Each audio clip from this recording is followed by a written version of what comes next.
we're going to talk about today, this is one of our promotional photographs. We recognise some of the people here in all of their Gothic costumes. They've all done terribly, terribly, terribly well. Look at it, there he is in the centre again, always at the front. Venerating Bill Hughes's Dracula. You can order that from Amazon. No kind of advertising here. Although we did have a huge advertising project, which we got £250,000 for, but that's another story. Right, let's click on. I'm going to talk about monsters. I'm going to talk today a little bit about the notion of Gothic monstrosity. Here are some of the images of the iconic figures of monsters that we're used to seeing. Here, Frankenstein. We have here Paul Curran, one of our students, being beaten to death by the head of department. And a nice looking book over there. And that. Iconic figures of monsters. And two of my favourites, who have a kind of relevance to the area of Sunderlnd. Well, you decide if they have or if they haven't. Jen, thank you. From man to murderer to monster. There is a theory, a legend, they're very close to where you're sitting here today. There is a very simian man. Now I'm going to talk to you a little bit about why I disbelieve this, but here you go. There's a man, and he's a kind of revolting, simian, monstrous little character who swings from crane to crane in the Sunderlnd shipyard. Many people have testified to this. We've had emails who said they've seen him. And this man is allegedly William Burke. Now, quite why Burke would be hanging around in the Sunderlnd shipyards, I have no idea whatsoever. He was one of the body-snatching duo Burke and Hare. And he was actually made monstrous. Now, I have colleagues who say to me, you know, it's not really very sensible that you have a soft spot for Burke and Mr. Hyde. Not that one, the one in the novel. But Burke was one of the two people, and what they did was, during the great age of medicine in Edinburgh in the early 19th century, what they did was, they found they could make a living out of killing. And they burnt people, they smothered people, and they sold them to the anatomical school. Hare was infinitely the worst, but Burke was the only one who was actually put to death. He was quite an educated man, interestingly, for those of you who are going into Frankenstein. For a man from late 18th century Ireland with no education, he had copies of Milton in his home. And he was made a monster by some of these things here. He's symptomatic of the anxieties of the early 19th century. And this is the growth of physiognomy, phrenology, and scientific racism. In other words, pseudosciences to show why people deviated from the norm.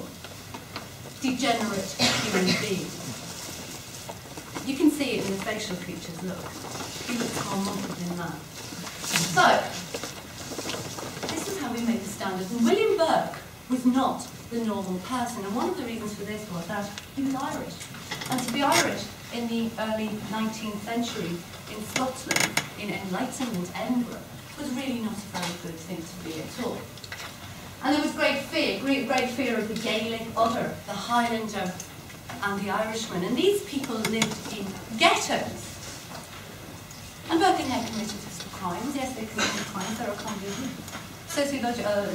Marxist reasons why you can say why they might have committed those crimes. It's about a discourse of othering.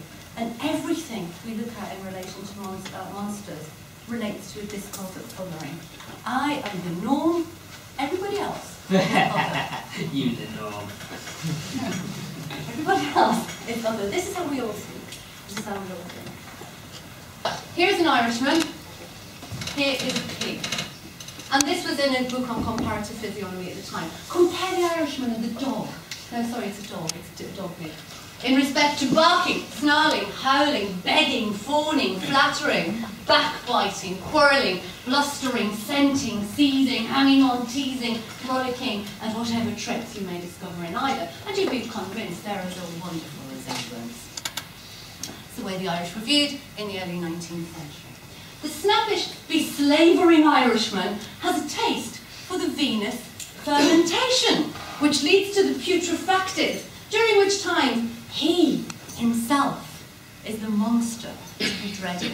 So any of you who at some point may have had a taste for the Venus fermentation, and taken a ride on Bacchus's cart, and many of us have fallen off it on one occasion or another. Many. Shut up. Shut up. Don't bring your ex-lecturer to something you're doing. It's just not good. When you're a lecturer, don't ever bring me. So torment. Moving on. A Gothic register. This was written at the time. These monsters of mankind who made the graves to the Chirigians became hired slaves. They raised the dead again out of the dust and sold to them to satisfy their lust, and they their flesh and bones asunder apart, which wounds their living friends into the heart. This is talking about body snatching. Burke and Hare were not body snatchers, they were murderers, but people are more afraid of them as body snatchers. This is where the fear comes from. Body snatchers were a great torment to the early 19th century because the Anatomy Act hadn't yet been brought into force. And it was a very lucrative business to train doctors to be doctors. And so in these anatomy theatres, they needed something for a demonstration. They could have used him. They needed something They could have tried. They needed something for a demonstration. And so it got to the stage there weren't enough bodies, and so people dug them up and sold them. And they sold them for a great deal of money. And they made a great deal of money out of it. And this is where Burke and Hare come from. They weren't in fact monsters, but they become monsters through a Gothic register. The monster is a scapegoat. René Girard, he says, the rites of sacrifice serve to polarise the community's aggressive impulse, hide is the same, and redirect them towards the victim, maybe actual or figurative. The monster is not necessarily a real creature. In other words, in every society, we need to have a scapegoat. And what we do is we put all of our sins onto that scapegoat. And for those of you who are studying Frankenstein or Dracula or anything else, doesn't Jekyll do just that? We put all of our sins, we put all of our wrongs onto the scapegoat. And then we destroy the scapegoat. And we think that we've cleansed our society. We all feel better for having destroyed the scapegoat. And this is where we get, Billy might disagree with me, I'm sure we can have any discussions about it. This is where we get monstrous creations, the Gothic creations that we get from. It's one argument for where the Gothic monster comes from. A monster, the creature of the imagination which has been created so as to be a projection of a specific social, cultural or psychological threat. This threat is eliminated through the symbolic destruction of the monster. So whatever threatens us, whatever our social anxieties are, the monster represents those social anxieties. You might be able to pin Bill down at some point and look at how Dracula, although a vampire, has changed across time. Sometimes he represented a... Well, I'm not spoiling Bill's lecture because it's going to be... Gothic machinery, I don't want to go through this too much. I just want to talk to you about part of the reason that we get the Gothic monster and how we feel kind of ambivalent towards the Gothic monster. We're or maybe it's just me. We're supposed to recoil from the monster, but we're also kind of strangely attracted to them at times. Think of Dracula. Don't think of Edward Cullen. I'm absolutely Team Jacob. That's why I took the dog with me. And these are the things, and you can have the PowerPoints, by the way. If you're lecturers, email Colin. You're very welcome to the PowerPoint. You can take it and you can put it on Moodle or whatever it is that you do with it. So this is what we expect of Gothic machinery. We know what the Gothic is going to be like. We're not going to get nymphs and shepherds running around. Don't even talk about when I was in Azulike. As I remember. Nymphs and shepherds running around. It's not going to be about love. Well, it will be about love, but in a different way. Monsters and demons, vampires and werewolves, ghosts, sometimes the devil himself, populate the Gothic. Jamie, I'm just so grateful for that. The Gothic villain. There's Mr. Hyde. I think looking. I think he looks quite sexy on that. Unlike Pretty boy. The villain. We have to have a villain in Gothic. The tormentor of the heroine. Which is so not you. Shut up. The dispossessor of the hero. He can be preternaturally. Don't take him as your example. Very often. Then why am I even here? Be nice. Our Gothic villain can be charismatic, diabolic, supernatural. He can be malign, as he is. Parodic. Oh, repulsive. Say anything and I'll get you after that whipscot. Or mesmerically handsome, like our honoured visiting professor. He's often used to caricature real life people, or he's plundered for his symbolism. Some are intrinsically evil. I rarely think there is such a thing as an evil monster, an intrinsic, well, apart from Carol, an intrinsically evil monster. They're usually flawed heroes, whose inner demons compel them. So they're very much like the Byronic hero. This is what we get, the late, latter Byronic hero of Gothic villain. Don't have characteristics. Tendency to lie and manipulate other people. The selfishness associated with narcissism, impulsive behaviour that gives a little thought to consequences. This is sounding a lot like you, isn't it? I was just going to say enough about me. I've used Heathcliff here as an example of a kind of Gothic hero, based on the Byronic hero. This is part of what we find of the Gothic hero. Heathcliff is abused, neglected, stigmatised, and marked as other. Terry Eagleton says he's Irish, so he's abused, neglected, stigmatised, and marked as other. But he is violent, he's sadistic, he's very troubled. God, he digs a woman up out of his grave, and who knows what he does to her then? What do you think he does to her then? No, she can laugh. He's compared to a vampire or a goblin. Oh, goblin. He's associated with packs of vicious dogs. In other words, we can't really say that Heathcliff is one thing or another. He's a character of duality, antithesis, two sides. This is what we find in Heathcliff. Birth, hair, and Heathcliff. They're Gothic monsters. And these are some of the kind of quotes we have. Gothic monsters often behave like voracious and instinctual children. If any of you remember Interview with the Vampire, the name of the little girl? Claudia, that's her name. She's much more terrifying than the others because she's all id. She just kind of wants her kind of desires to be satisfied. So they behave like children. The monster can never be integrated into society. And we see poor Dracula, don't we? He's a very lonely figure, despite the fact that he's trying to get. If I'm saying anything you disagree with, I'll just say she's less human due to inferior genes. Takes us to the idea of the corpse and what Julia Kristeva says about abjection. When we see a dead person, we recoil. That's our natural instinct. When we see somebody, and the reason for this is memento mori, we know that's how we're all going to end up. And so our first instinct is to recoil. And the Gothic in the late 19th century responds to new scientific disciplines, probably through the whole 19th century. Criminal anthropology, I'm guessing we'll hear a lot about this today. Social Darwinism, eugenics, degeneration theory. Now, degeneration theory, I'll kind of summarise that. In the late Victorian and Victorian period, going back beyond that, there was an idea that the race could go back over. And the integrity of race had to be protected.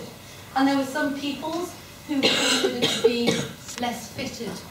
They were degenerate. And what you had to do to protect yourself was to ensure that these people didn't miscegenate, they didn't breed with you, because that would damage the race on the whole. And these are nasty theories. This kind of links into what we like to see in Germany. What is the monster? You can have a look at these quotations, but the monster originally was just something to be looked at, something to be stared at, something that was pointed at. Some say that isn't the norm. This is what we find the monster to be. 4 types of monsters. This is Alison and Alison. You get human monsters. Human monsters. Take about Mr. Hyde. Mr. Hyde is a human monster. He's like us. In fact, nobody ever knows what Mr. Hyde looks like. He changes in the course of the novel. Demonic monsters who are superhuman, like Dracula. So there is something about Dracula. He can crawl up walls, for God's sake. That's a bit weird. Sometimes we're kind of drawn to the figure of Dracula. Other times, like when he throws the baby to his bride, we recoil from that.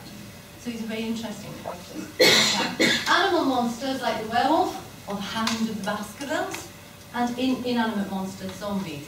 Just a kind of brief sort of digression here. You're never frightened of zombies, are you? Because they can't run.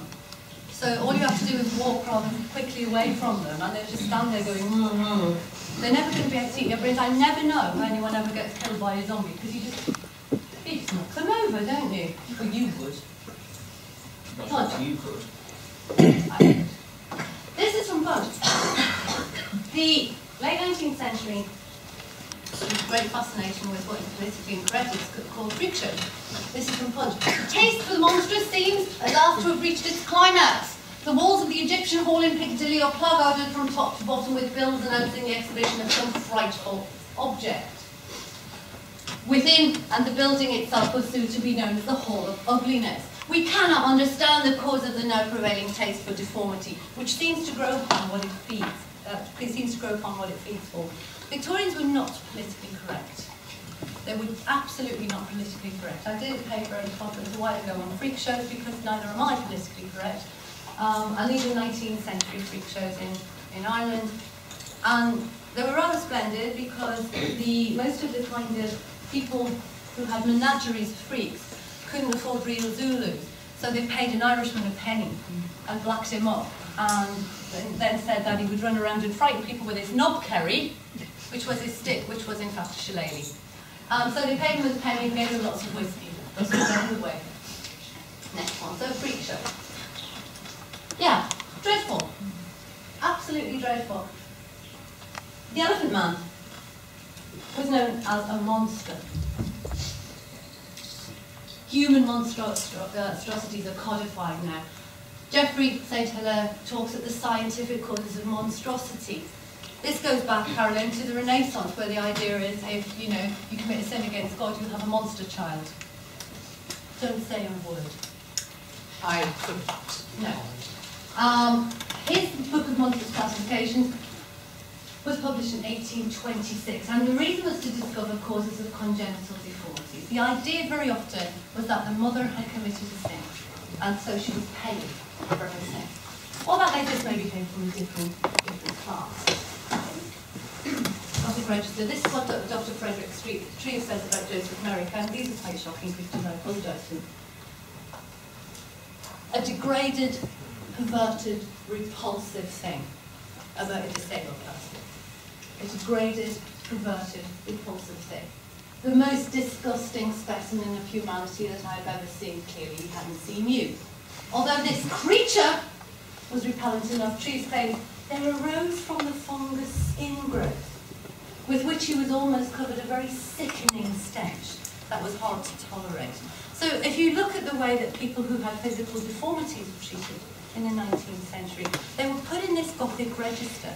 We weren't supposed to sympathise with people who suffered. We were supposed to be afraid of them. That was the way it worked. And so it's hardly surprising that when this is happening in the real world, when we start to get Gothic novels, people just can't get enough of them. They can't get enough of them. This is the Hottentot Venus. Menageries. People, black people, were kept in menageries. So they were kept. Women of colour were displayed as overtly sexual animals. If you have a look at the parts of her body that are emphasised in this picture. Savage tribes were used to allow the English to prove that they're superior. So it's all linked in with empire. It's all linked in with the better species. This is where it all works. And all of these things that are happening create anxiety in the culture. People are afraid of freaks. People are afraid of racial others. And they're objects, this is very, very important, they are objects of spectacle. They are there to be put on display. They can be purchased. These are the kind of dreadful things. They're not humans. They're there for other people's amusement. They're there for other people's enjoyment. So we know monsters are scapegoats. We know that they're there to be kind of used by others. Like me sitting here. Like you, yes. They ask us why they created them. If I were an A-level student and I was going to do my A-level exam and I were talking about monsters, Frankenstein and things, this springs out to me. They ask us why we created them. And it kind of brings across the idea of the pathos of the monster in some way. They're part of our social unconscious. something we're afraid of has to be out there. It cannot be part of us. We cannot admit to ourselves. We want to disempower things we find threatening. They ask us to reevaluate our assumptions about race, about gender, about sexuality, about perception of difference.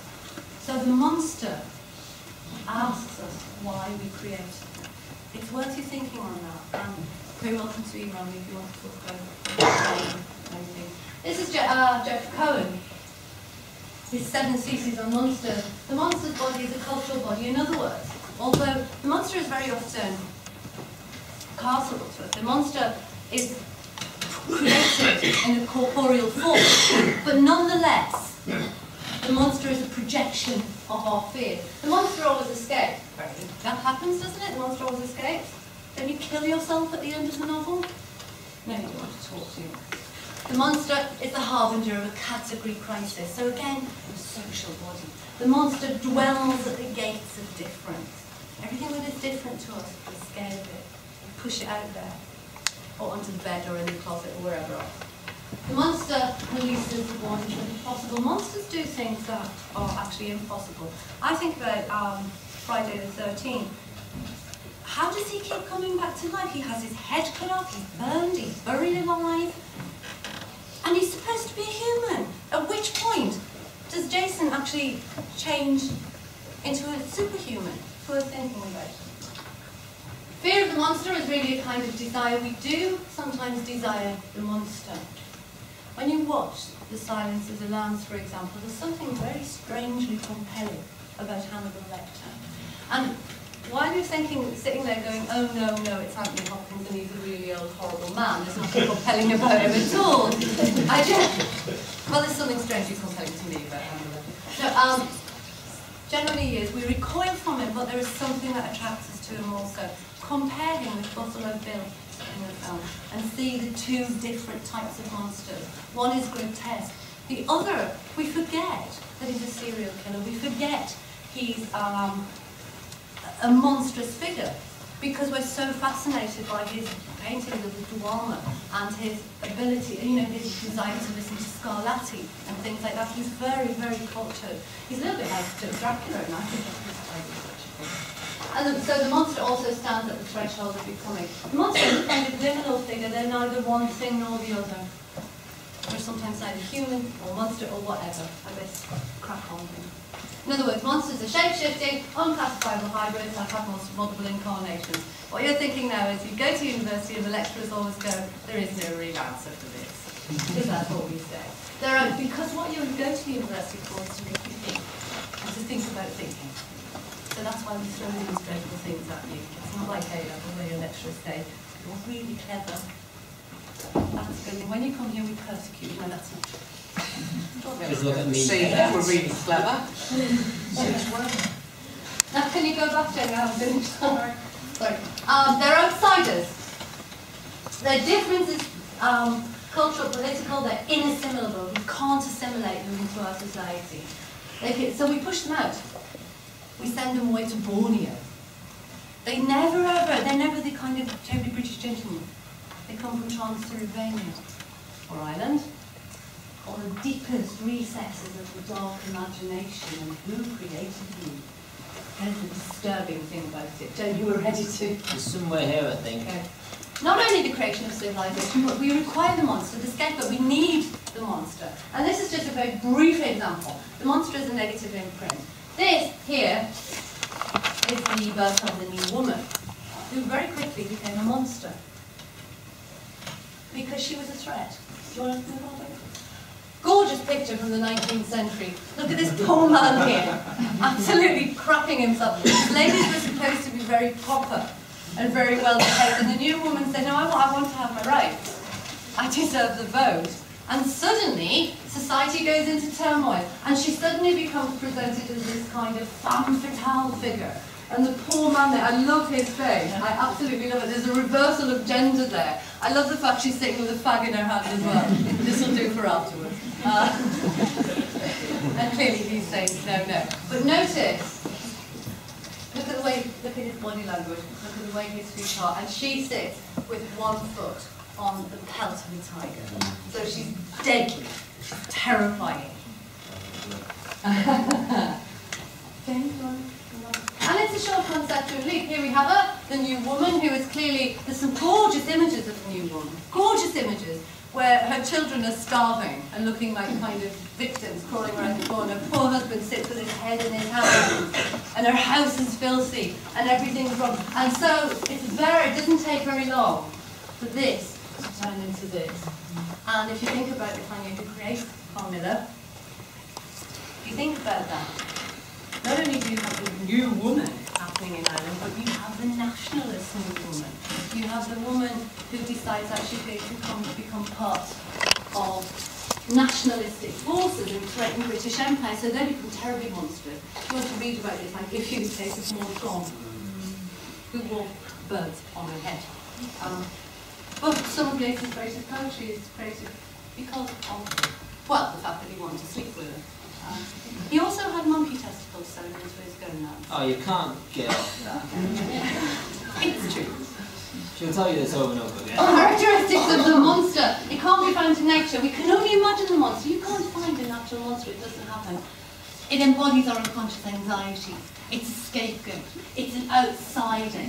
And it's quite literally incorporates desire. That's what our monster is about. If you want to read about monsters, you can get Jeffrey Cohen's book on Amazon. I think it's $2.95 at the minute, but it's a book you should have. It's a book you should have. Then Dracula and Frankenstein. This is horrible when you have like the world expert on Dracula sitting in the lecture theatre, but I'm briefly just going to talk about how different they are as monsters. They stand like bookends at the two ends of the 19th century. And both of them, they're very different type of monsters. You couldn't have a kind of 7'9" with electrodes in his neck walking around in urban London. This is why the monster changes. The monster very often is sublime, and we'll talk about this a little bit later. The monster represents something that is excessive and monstrous and beyond what we can understand. They're metaphors for the inner fears of that society, generally middle-class fears, because nobody really cared about what the working classes thought.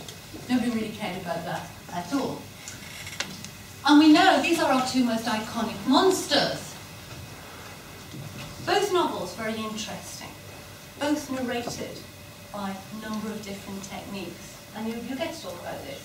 And both of the characters are fought by a kind of mediocre Philistine antagonist. That's my opinion. Some of you might actually like the Clue Blank book. I do like Van Helsing a little bit, but I must say more in the film. Which one? The one where he fights just Mr. Hyde at the start. That and wasn't wears Mr. the long Hyde. black leather coat. It was Mr. Hyde. He got his arm pulled off. Mr. Hyde is meant to be small. That movie is a lie. He's a damn small juggernaut then. Can you move on to Amy? Main differences. Frankenstein is the forerunner of the dreaded progress. People, and when I say progress, great fear of what's happening in France, the French Revolution, and how that... I think someone's talking.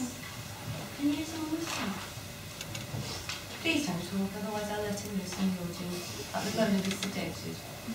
Dracula is a relic of the feared past. So, Dracula, Frankenstein looks forward, things that we're afraid of, progress.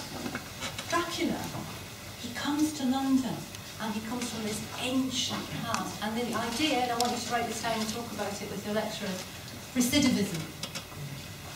The idea of recidivism. I'm not going to actually tell you what it is, but you're all going to put your lecturers on the spot. If any of you wants to kind of put anyone in particular on the spot, this dreadful woman in the back corner here, she'll tell you everything. She's been alive for a long, long time. Very long. And she's got it. Equal monsters. I'm only joking. In Frankenstein, there's a distance between the action and the readers. We're always kept away from it. In Dracula, we have clues, but we don't really see causes. So this is the way they work. Frankenstein is also by a young, sensitive, unhappy woman, and Dracula is the brainchild of an overworked Irish theatre employee who needed extra money. Is that what fair, Ross? Yeah. And I mean, maybe you want to take up the issue of the Irving thing, but that's a great big dark thing, isn't it? Moving quickly. Frankenstein. Some people say he represents the terrifying proletariat, the mob who rose in France. I guess those of you who haven't read it or haven't read Frankenstein, you've probably all seen Les Mis. and the idea of the mob rising in that way. He doesn't have a name. He's a kind of cut and shunt. I would never say that when I've had a drink. Built. He threatens to kill his creator. The creator wants to kill him, justifiably so. I understand this, Caroline. I know where this goes.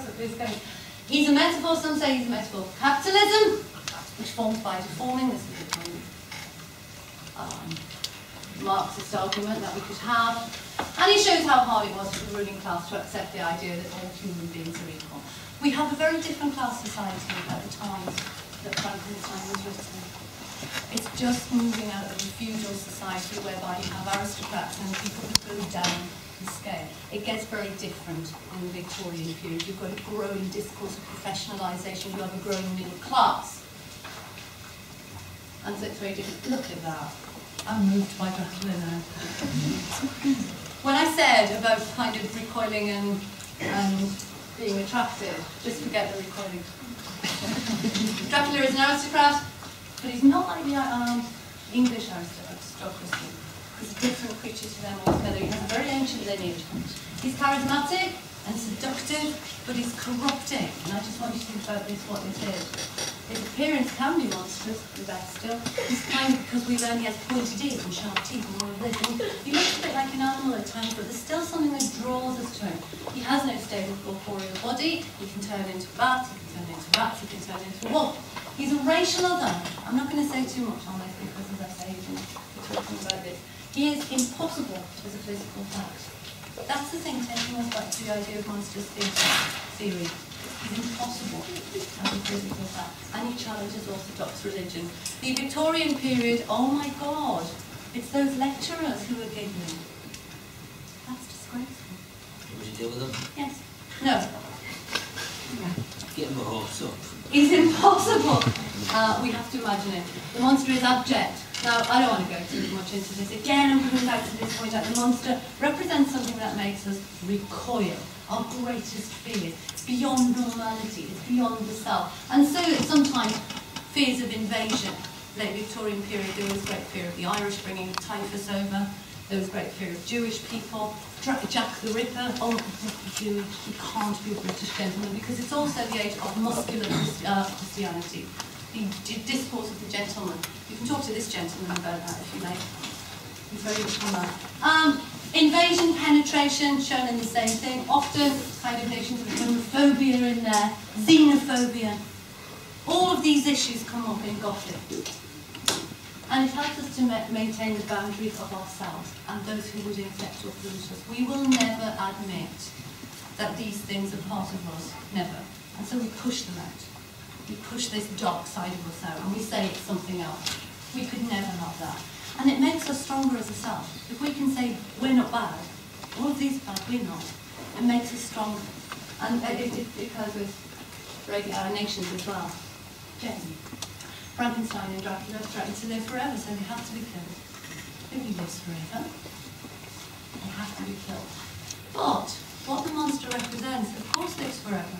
Because the monster is our darkest, deepest fear. So they never go away, because we all have fears that will be with us. Always. Has anyone seen the film Sinister? Yes, no? When that kid comes out of the box, I now have nightmares about that. That is just so wrong on every level. I don't like bodies that move badly, but anyway. Fear arises from conflict in society, and we want to heal our society, so we create the monster to displace, to project our fears, to protect ourselves, is what the monster is about. We know at the end. What's fear about? It isn't an end in itself. When my students are doing exams and they all go, ooh, no, I'm fighting, I say, it's good for you, it's good to be afraid. Don't I? But fear is a means to obtain consensus. The bond between terror stories and readers is a paradoxical one. How many of you like watching horror films? Terror films? Oh, David, thank you for putting your hand up. Caroline, I must introduce you to David. He's doing something on Coleridge. Oh, save it for later. We like watching these things. We like watching them. We get that kind of white knuckle ride. That's an experience of the sublime. The feeling that we're kind of inconsequential in a massive universe. And this is all beyond us. It's all terrifying. The more a story frightens, the more it edifies. We learn through fear. You learn through fear today. That's what we're doing with you today. The more it terrifies, the more it uplifts. You do get a buzz. It's that, again, it's that white knuckle feel. That kind of you get when you're reading something that is horrific or watching something that's horrific. The more it hides, the more it gives the illusion of reveal. That's very important in Gothic. Hide. Mr. Hyde, what does his name mean? What is he hiding? What exactly does Mr. Hyde hide? But he reveals something very important about Dr. Jekyll. I have to say, I don't like Dr. Jekyll. I have to be honest, I think he's a hypocrite. Yeah. Good boy. I can make a very convincing argument about why Mr. Hyde is a Byronic hero. Not you, but everybody. We need this fear. It's the price we pay. The world is irrational. We're not in the medieval period. We can't say, oh, God told me to do it, though I know some of us do. I usually say the leprechauns told me to do it. We can't do that anymore. We can't trace everything back. We can't say, well, this is a dreadful thing that's happened to me. My turnip has been stolen. I'm not going to be able to eat, but never mind, clearly that's what God wants for me. We can't. The world is different now, and we need monsters because of this. It's not an end in itself. It's a means to to get consensus. The only reason I doubled that slide was because I wanted to put that picture of him back up. I thought you might rather enjoy this. That's what you want to look like. Once you stop being Hyde, if you're a good boy, you can be Dracula next year. Do you know what I'm meant to be? Well, clearly not, and that's part of the fact that you've just been a projection of Dr. Jekyll's conscience. I am the epitome of everything evil. You are indeed. Why am I meant to look? Look like a pretty boy. Alright, there he is, Hans the Lecture, peeking around the door. And we've got Peter Durham inside. They kind of be there. No, I don't think it is. Usual. Culture 1. It reveals, this is Jeffrey Cohen, reveals the established limits of the dominant culture are revealing what it rejects. In other words, every culture has a dominant centre to it. At the minute, we have a delightful Tory government with the lovely David Cameron. With his shiny head. With his shiny head. And Nick Clegg, don't swear. Keep that onto his hat. And there's a norm. We're the other. That's the way it is. We're the monsters to their norm. That's the dominant discourse. And they reveal what they reject. So you look at what the governmental stuff tells us that is bad. What is to be rejected. They expose what they're afraid of. I think it's probably using their money would be a fair description of it. They articulate the social concerns of their times. What concerns us? You think about that, because the monster will represent that. The monster is never static. The monster changes by virtue of being the monster. Frankenstein one day, Dracula the next. In the middle, Boucicault's the Phantom, which is rather splendid if you like a bit of melodrama and leg show, which what you do. They're a threat to the social order. They have to be destroyed. Why? Because they're not entirely monstrous. Because we actually feel quite attracted to them. Because they do things that we secretly would very much like to do. I'm perfectly certain everybody in this room has wanted to cut the top off somebody's head and eat their brain while they're still alive. I can think of a few people I would like to do that too. I can as well. Don't even talk about it. That's what's so dangerous about the monster, that they can be quite attractive as well. I mean, I'm not saying that with Frankenstein you all feel sexually attracted to a kind of April man with electrodes in his neck. But there's something, we feel pity for him. We never just stand away and feel repulsion. We don't. Hannibal Lecter there. They beguile and entice because they embody what is forbidden. And how many of us don't want to taste forbidden fruit? How many of you, when your parents go, all right, you can go to this disco, but there's no alcohol in it, and we'll come and pick you up. How many of you haven't said, hi Mum, I'm just having a sleepover with my friends, and done something really bad? Because because bad things attract us, because we entice them. He's laughing, he's clearly done very well. Good on you. Because what we're seeing a monster, when you look at the monster, you're looking in the mirror. You're looking at what you really want to be, what you're afraid to be. You're looking at what society really doesn't want you to be. That's what you see in the Minster. And in the Minster, yeah, I meant to say the Minster because after this we're all getting a bus and going to York Minster. Moving to go. They're the leaks and flows of ourselves. That is what the monster is. And don't that's just a reading list. As I've said, you're very, very welcome to have the PowerPoint. Teachers, please, students don't all email me. Otherwise, my email box, which is always over quota, will get even more over quota. But there's some books that would be quite useful to you.